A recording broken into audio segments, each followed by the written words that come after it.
recent devotional of mine contrasted Moses with the children of Israel. The point made in this devotional was that Moses was able to believe, even though what he was believing in had not yet come to pass.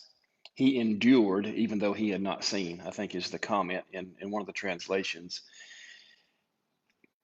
through the promised land. All of the wandering, going to the promised land, and the report of those sent out, uh, the report of Joshua and Caleb being rejected by the nation. Um, all of that time, then the next 40 years as they wandered, all of that time, they only ever believed, it seems, they only ever believed when they saw God move. There's a script.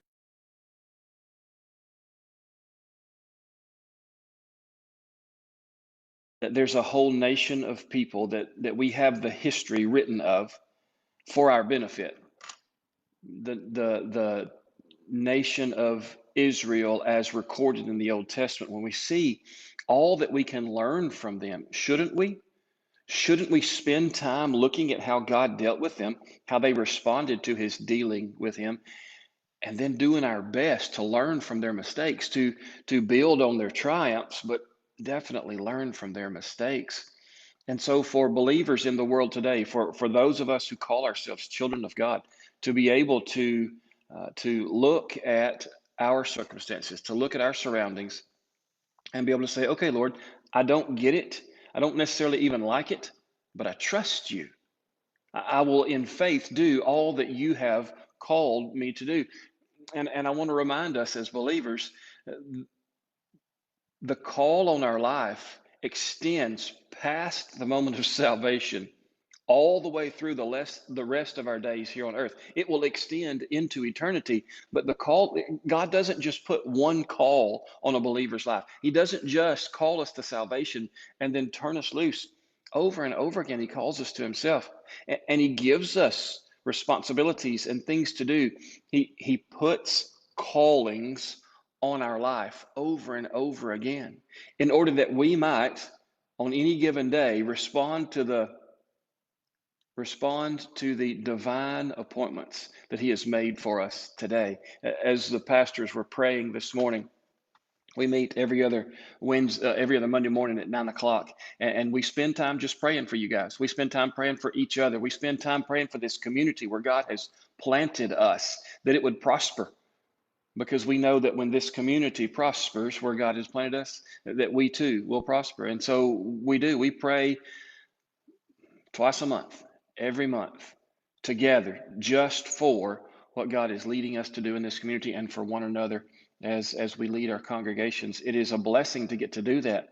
But as we spent time preparing our hearts to pray and just beginning to speak into each other's lives and encourage one another, it's evident that we live in a heavy time, yet God has called us past salvation, past even the calling to each church. But in the moment, God calls us, and it's not just for pastors, it's for every believer. Every believer is a minister, and so every minister ministers the gospel of Jesus Christ wherever they go. And that's how I want to encourage you today. Believe God enough that you can accept the calling he's put on your life. You can be the minister that he desires for you to be. Believe him, have faith in him, not because he has acted and you need to see proof that that's the way the children of Israel did and they were rebuked for it.